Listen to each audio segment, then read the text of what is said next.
Hello student, today continue the chapter electricity. Today we study about the resistance of the resistor. Have noticed that how the current of the conductor depend upon the resistance and the potential difference across the end. In various electric gadgets, we often use the resistor, the various combinations. We now therefore instead see how the Ohm's law applied the combination of the resistor. We know that there are the two type of the combination of the resistor. First is the series and second is the parallel. That connections in figure 12.2 so that is the connections of the series connections, and figure number 12.7 show the connections of the parallel connections. बच्चों, इस chapter में हम अब इस electricity के आज के video में हम लोग जानेंगे कि रेसिस्टेंस ऑफ रसिस्टर क्या, मतलब रसिस्टर ऑफ रसिस्टर के बारे में। और ये आपको पता होना चाहिए कि जो सर्किट जो कनेक्शन हम लोग करते हैं, और एक बार तो आपको मालूम रेसिस्टेंस जो होता है पोटेंशियल डिफरेंस के अकॉर्डिंग होता है। इसके बारे में आप लोग ओम्स लॉ में पढ़े हुए हैं। तो अब ये देखते हैं कि अगर वो ये तो आपने पढ़ा कि वो V बराबर I इंटू आर। अब हमको ये समझना है हम लोग को कि अगर वो कनेक्शन, वो तो सिंगल की बात हम लोग पढ़े ओम्स लॉ में, ठीक है। अब यहाँ पर है कि अगर वो ज़्यादा रेसिस्टर हुआ, अगर उसको कनेक्शन करते हैं सीरीज में और पैरेलल में, तो क्या उसका पोटेंशियल डिफरेंस होगा, क्या उसका करंट होगा, इसके बारे में हम लोग जानेंगे। तो फिगर ये जो 12.6 में जो देख रहे हैं ये सीरीज में कनेक्शन है, एक पर एक। जैसे कि आप दिवाली के मौसम में, दिवाली में या कोई ओकेजन पर घर में हम लोग ट्विनिंग बॉल जो लगाते हैं वो इसी तरह से कनेक्शन होता है, उसको हम लोग कहते हैं सीरीज कनेक्शन। पैरेलल कनेक्शंस का मतलब हो गया जैसे कि अब घर में जो कनेक्शन वो पैरेलल कनेक्शंस होता है, ठीक है। अब हम लोग इसी में जानना है कि ये सीरीज में वोल्टेज और आई का क्या कॉम्बिनेशन है, और इसमें पैरेलल में वोल्टेज और आई का क्या कनेक्शन है, इसके बारे में हम लोग को पढ़ेंगे। तो अब हमने पहले आते हैं रसिस्टर इन द सीरीज की बात में करेंगे।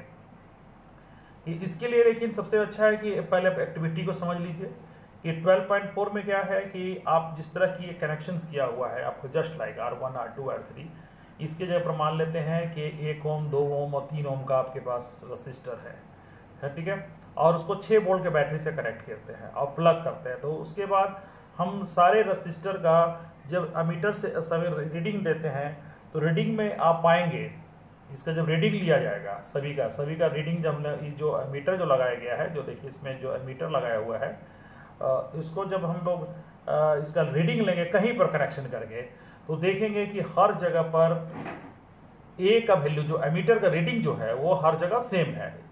तो ये बात से पता चलता है कि सीरीज कनेक्शन में, इसका मतलब in the series means that the series combination resistor current is the same in every part of the circuit. यानी कहने मतलब ये एक्टिविटी से हमको ये पता चलता है कि अगर सीरीज में कनेक्शन करते हैं तो सभी जगह करंट जो होगा वो एक समान होगा। क्लियर।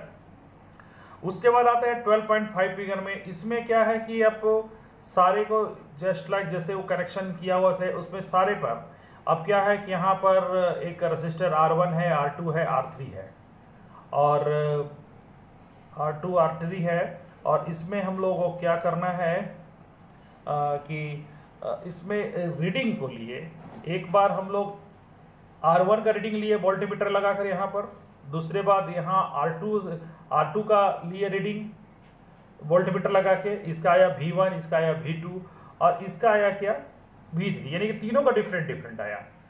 और तीनों को जब जोड़ते हैं V1 V2 और V3 तीनों का, तो जो इक्विवेलेंट जो वोल्टेज है उसमें जो जा रहा है उसके बराबर होता है। यानी कहने का मतलब कि सीरीज कनेक्शंस में करंट सेम जाएगा हर रेसिस्टर में, और वोल्टेज जो है वो डिफरेंट रहेगा, ठीक है। अब आते हैं इसका इक्विवेलेंट। V बराबर आई आर आपको मालूम होना चाहिए, जिसको हम लोग CR भी बोलते हैं शॉर्ट फॉर्म में समझने के लिए। तो ये V बराबर आई आर जो है, अब इसका मतलब हो गया कि V1 बराबर I into R1 and V2 बराबर I इंटू R2 और V3 बराबर I इंटू R3। अब इसका मतलब है कि ये तीनों का जो जोड़ होगा वो जो इक्विवेलेंट होगा उसके बराबर है, I इंटू R के बराबर, यानी दैट में R कॉमन I कॉमन है, I कट जाएगा, तो यानी कि इसका जो इक्विवेलेंट रेजिस्टेंस जो होगा वो R1 R2 और 3 और तीनों के जो जोड़ के बराबर होगा। यानी कहने का मतलब सीरीज कनेक्शंस में आपका जो I सेम होता है और उसका जो वोल्टेज होता है वो अलग अलग होता है, ध्यान में रखिएगा। उसके बाद हम लोग आते हैं आपका पैरेलल कनेक्शंस में। पैरेलल कनेक्शंस में यहाँ पर सेम, यहाँ पर क्या करना है, R1 R2 3 कनेक्शन किया हुआ है और यहाँ पर भी रीडिंग के लिए, यहाँ रीडिंग के लिए इसमें एमीटर को जोड़ते हैं सब का सीरीज में, जिस तरह की इस फिगर में दिखाया गया 12.11 में। एक बार लिए वोल्टेज R1 का, फिर दूसरा के लिए R2 का, फिर आते तीनों में देखा गया कि वोल्टेज का जो वैल्यू है, वोल्टेज तीनों में एक है, यानी कि उसका जो वोल्ट मीटर का रीडिंग है सब में सेम है। यानी दैट में ये शो करता है कि वोल्ट मीटर जो वोल्टेज जो होता है पैरेलल कनेक्शन में हर रेसिस्टर में सेम होता है।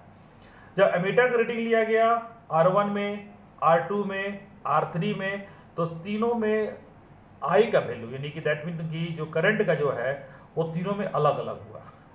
इसको I1, इसको I2, I3 इसको करें, अब तीनों का जो जोड़ होगा वो इक्विवेलेंट I के बराबर होगा, यानी कि I बराबर I1 plus I2 plus I3।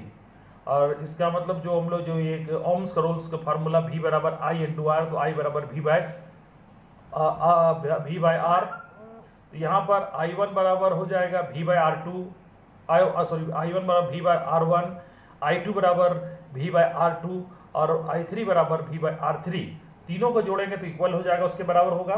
तो इसका मतलब हो गया कि इसका जो इक्विवेलेंट रेसिस्टेंस होगा 1 by RP equal to 1 by R1 plus 1 by R2 plus 1 by 3 और R बाय 3। यानी कहने का मतलब कि सीरीज कनेक्शन में I कांस्टेंट होता है और पैरेलल कनेक्शन में वोल्टेज कांस्टेंट होता है, ठीक है। तो इसके बाद हम लोग नेक्स्ट वीडियो में पढ़ेंगे heating effect of the current. आज आपने जाना कि जो कनेक्शंस होता है वो अगर जैसे कि आप ओम्स लॉ में आप एक कंडक्टर रेसिस्टर के बारे में पढ़े थे, अब इसमें क्या हुआ, ज़्यादा अगर होता है, अगर सीरीज और पैरेलल में जोड़ते हैं तो क्या उसका होता है, ठीक है। नेक्स्ट वीडियो में हम लोग बात करेंगे heating effect of the current के बारे में। आज यहीं तक।